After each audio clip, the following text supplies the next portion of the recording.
My name is Joel, and I'm one of the MDs at Red Badger. Over the last few years, I've been working with clients mainly in the retail, hospitality, and financial services sectors. Today, I'm going to share a few of my thoughts on the way modern loyalty is headed and how applying a product mindset can help loyalty programs. But first, it's probably worth me giving you a brief intro to Red Badger. We work mainly with large organizations and scale ups, and we're typically engaged solving problems and building digital products that are core to the ongoing success of these organizations. These are the kinds of complicated challenges that excite us, and having the opportunity to influence the long term success of our partners and putting their customers at the center of everything we do really motivates our teams. We believe that all companies are digital product companies, but whether or not they've realized this yet is just a matter of time. I've personally spent the last 20 years helping organizations with digital transformation. I've seen the transition from businesses that tried to use technology as a strategic advantage to the successes of those who embraced technology and digital and made it core to their businesses. Over the last 5 years, especially, there's been a mindset change, and companies born as product companies are infinitely more successful without any of the baggage of larger incumbents. Many of the clients we work with are experiencing significant digital disruption in their markets from those born digital product first companies. A great example to highlight this are the traditional big banks having to respond to challenges like Monzo and Starling. I think most of us have experienced interacting with one of those challenger banks and have seen the results of a product mindset firsthand.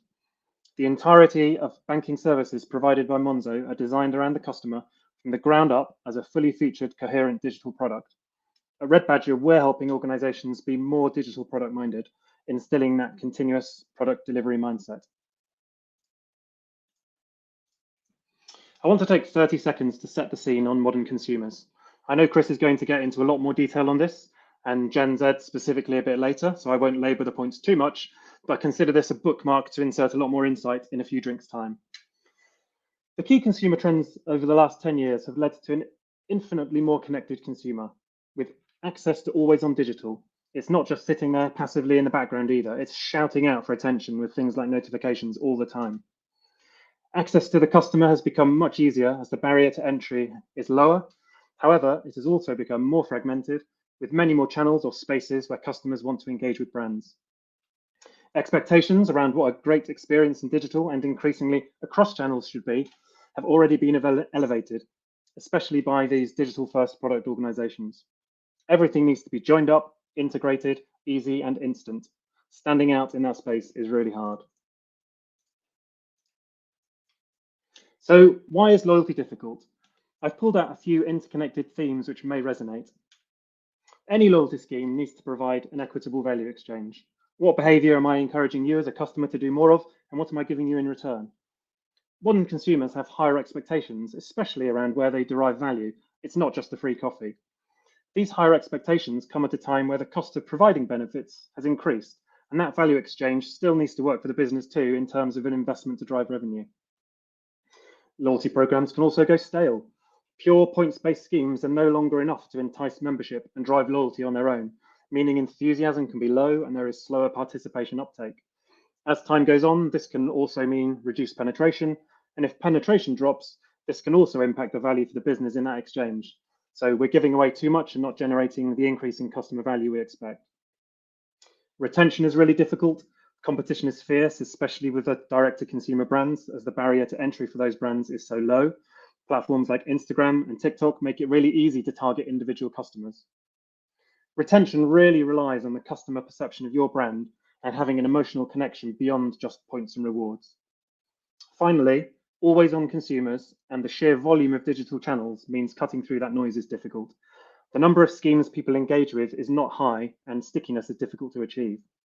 The average number of schemes participated in is around 15, 6 of which are actually used regularly. So brands that are doing well understand their customers' values and likes and try to create an emotional connection. So here's how things are changing for loyalty, and in a lot of cases, they already have changed. We know that feeling connected to a brand's purpose and having a personal relationship, caring about what a brand stands for, results in more engaged customers. We are increasingly seeing loyalty experiences that are tailored around brand purpose. There's a move towards a more holistic relationship with a customer rather than a purely transactional one.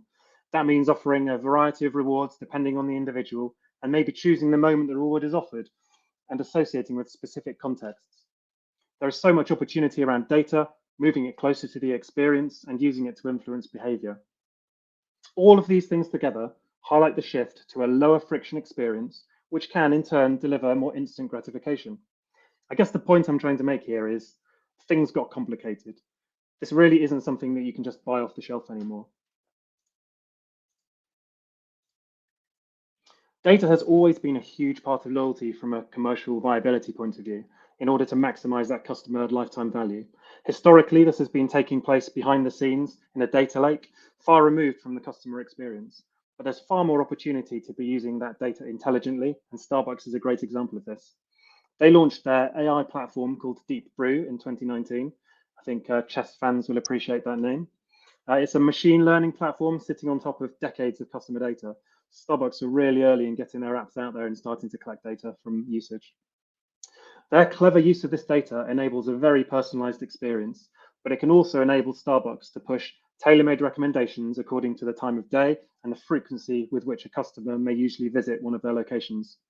Joel has normally picked up his flat white at Liverpool Street by now. How about we send him an offer in case he's nearby and forgot about his caffeine fix? Which would obviously never happen.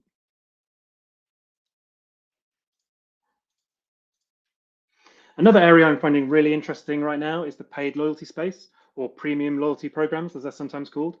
It's essentially a program where a subscription brings a bundle of benefits. Think Amazon Prime as a prime example. This is an evolution beyond the standard subscription model, where you're effectively just subsidizing the cost of something that can't be given away for nothing, like delivery. What's clever here is bundling together multiple benefits that are all of interest to your customer.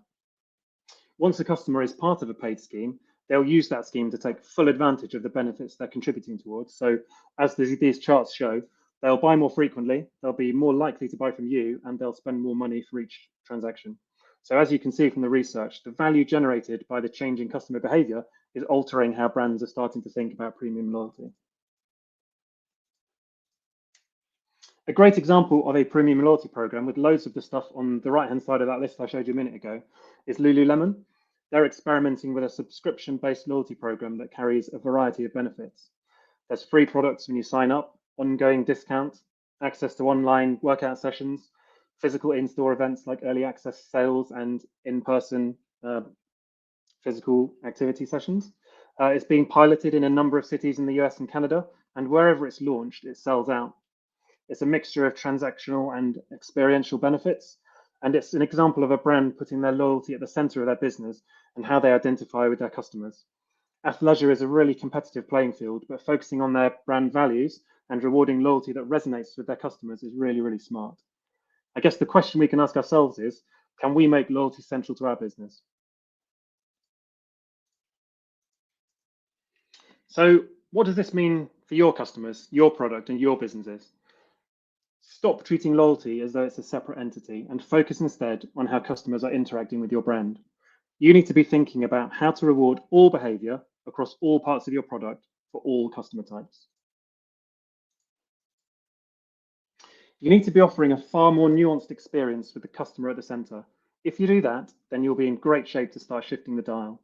As we saw from that Lululemon example, they've put loyalty at the center of what they want their brand to mean. It's an extension of the experience, making it meaningful and essentially part of the IP of the business.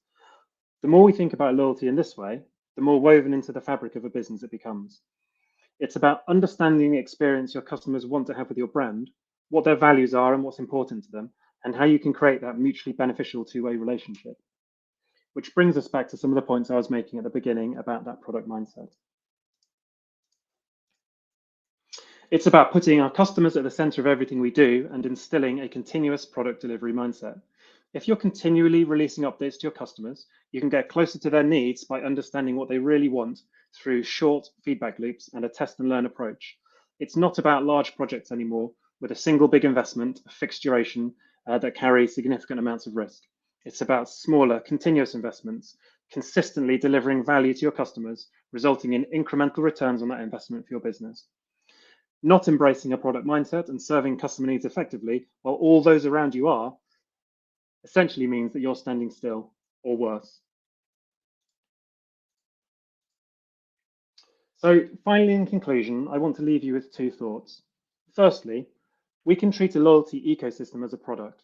Having a product thinking mindset to iterate your loyalty program around your customer will lead to far greater success. I know that Ryan's all over this approach and he'll be sharing some of his thoughts in a minute. And secondly, loyalty can be a revenue generating product in its own right. Moving forward, you might want to think about how your loyalty program can be closer to your core brand values and maybe even a revenue stream of its own.